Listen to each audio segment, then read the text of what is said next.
10 inmates escaped from the Orleans Justice Center just after 1 o'clock this morning. The manhunt is underway for 9 of them after one was recaptured.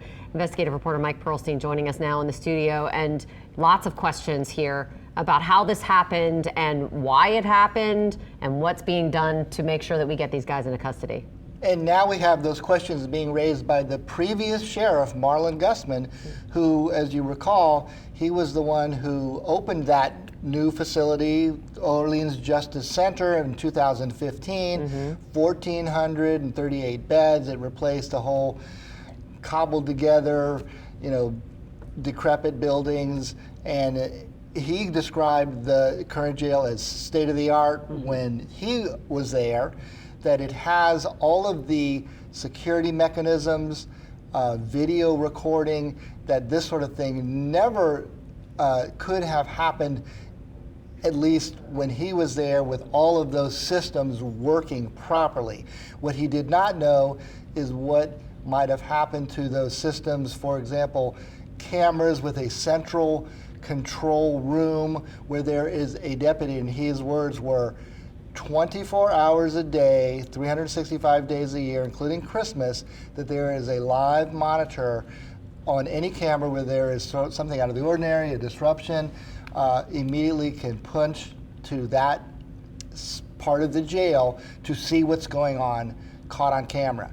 So he used the word catastrophic to describe this level of security breach. What he did not know, since he's been out of office for a while, is maybe how some things have not been maintained, the personnel shortages. We've heard Sheriff Hudson talk about that, but he raised a pretty, serious concerns that there must have been both some kind of mechanical or electronic, I guess, breaches as well as human error. Representative Alonzo Knox spoke with one of our reporters a little bit earlier. There was a mention of something that Helena Moreno touched on a little bit about the fact that there's legislation to make sure, and you've covered this, to make sure that juvenile escapees, as soon as an escape is made, we are notified, the public is notified, at a certain amount of time, the media is notified, and people can be warned and they can be on the lookout. So that did not happen here, and I didn't know until this day that there is now legislation to hold that same accountability for the adult offenders as well. So do we think, as this legislative session is still going on right now, do we think this is going to be raised? Oh, there's almost no doubt about that. And I can tell you, WWL Louisiana should take some credit.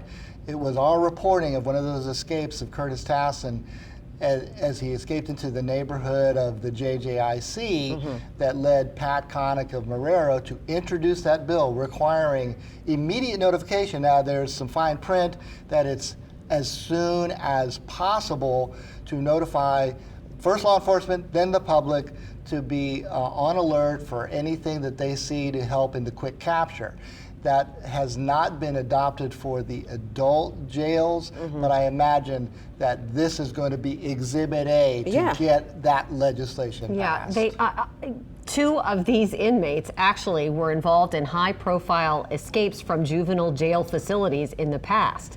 So whatever that says to people out there in order to make decisions moving forward in the future, that seems to be a big red flag. And look, we are seeing so many issues being raised by this really just alarming escape of 10 inmates, including how it happened, how this could have gone on under the watch. I mean, in speaking to Marlon Gusman in a Zoom call, we're gonna play some of that where were the hourly checks of the cells, which is supposed to happen. Shift change requires a head count, even when it's before the actual wake-up call of inmates, but a shift change would have been 6:30 a.m. He said, where was that if these inmates are escaping at 1 a.m.?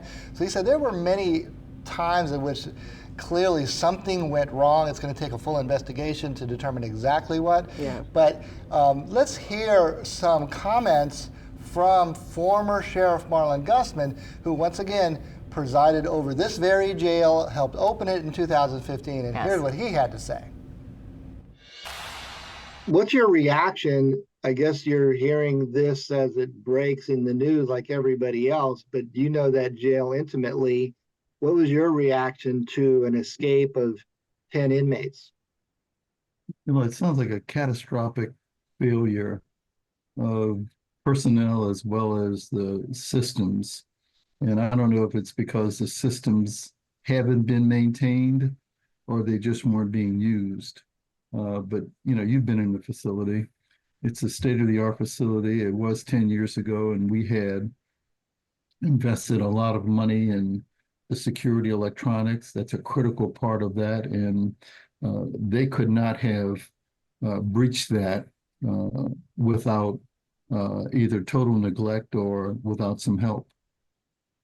The one thing that Sheriff Hudson pointed out during tours some years ago and said it contributed to this escape was that those sliding doors to the cells can be pulled off the track so that you close it. It appears like closed and locked, but it really isn't. Was that a problem back when you were sheriff? Because she's been No, that hammering wasn't. on that. No, that was not a problem. And there are um, security devices, alerts that let you know if it's not closed. But even so, despite that, how do you have 10 people going into one cell? And this is after hours when you're supposed to be on lockdown. So it just sounds like another lie. And then knowing how those pods work, where there is sort of a center, observation module that what I understand is supposed to always be, manned by a person looking at the cameras and observing anything that goes on